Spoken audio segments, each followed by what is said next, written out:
Kilichotokea hapa leo ni tukio la kijana mmoja kumuua mwenzake, ambako wanasema chanzo ni kwamba ni aliyemuua ni shemeji yake, tuseme kama pana mahusiano ya kimapenzi. Kwa hiyo wanasema mdogo wake alimuita huyo kijana mahali wakutane. Walipokutana kaka akaja na kisu ndo akamchoma. Kwa hiyo anamtuhumu kwamba anatembea na mdogo wake ndo akamchoma kisu hadi kupelekea umauti.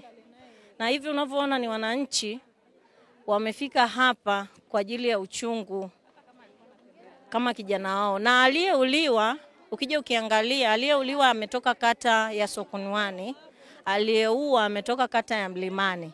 Kwa hapa tumechanganikana Sinoni. Tumechanganikana wa Mlimani, wa Sinoni pamoja na Sokonwani. Inauma, kwa kiuhalisia inauma kama mzazi. Kwa sababu ukija ukiangalia kijana anaenda mwaka wa chuo, mwaka wa pili, wewe ukiangalia utajisikiaje hata kama ungekuwa ni wewe.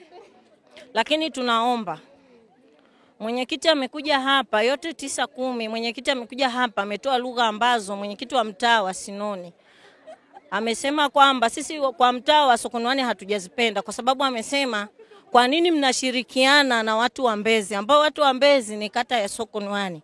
Ukiangalia tumetenganishwa na barabara. Aidha nyumba hii imeungua moto, watakao kuja kuzima ni wananchi wake tu? Jibu ni kwamba ni hapana, tutakushirikiana wote kwa pamoja. Lakini sasa akitoa hizi lugha za uchonganishi, anatuweka kwenye mashaka kwamba je, mwenyekiti anavyosema kwamba kwa nini tunashirikiana, anasema kwamba watu wa Mbezi ndio wamekuja kuvunja hii nyumba vioo. Sisi wa Mbezi hata kama tumekuja kuvunja vioo, alikuwepo kwanza? Alikuwepo?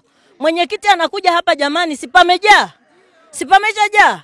Sasa alijuaje? Tungekuwepo tungeshacho. Kama ni matendo kufanyika, matendo yote machafu, kuchoma nyumba moto, kufanya nini, tungeshafanya. Lakini sisi tumekuwa na hekima. Japo watu wamevunja vioo, wamefanya nini, lakini bado tuna hekima kwa sababu likuwa ndani ya uwezo wetu. Tumekuja hapa tangu saa 2. Kwa majina naitwa Warda Bakari. Natokea maduka 6 aka Mbezi.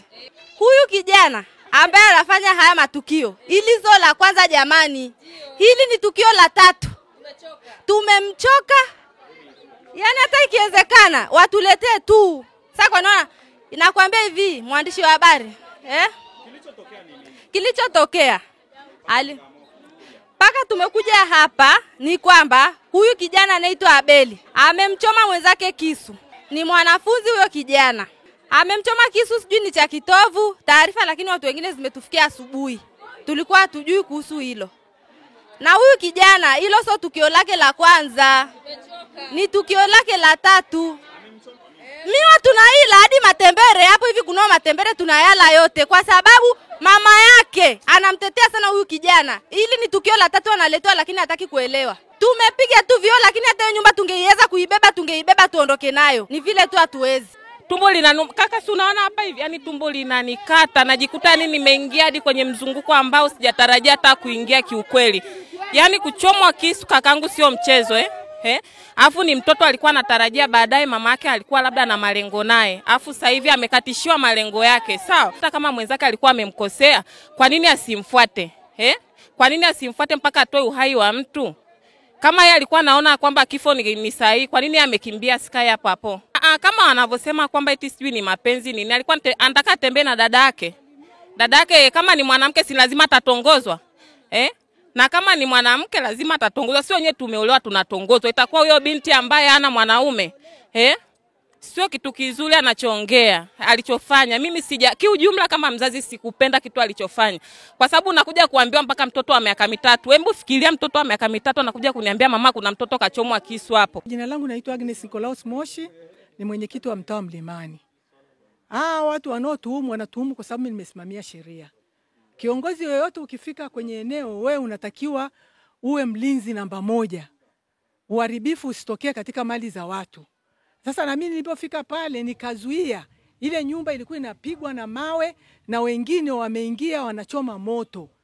Na watu waliokuwa wanachoma moto ni watu kutoka ng'ambo ndio walikuwa wanafanya hivyo vitu. Sasa nikamwambia jamani, msikubali hichi kitu kwa sababu mkikubali watakaoumia ni hao. Kama unavyoona mwandishi wa habari, nyaya zimejaa huku za umeme. Kwa hiyo nyumba ikichoma ni zaidi ya nyumba 10-20 zitakuwa zimeungua.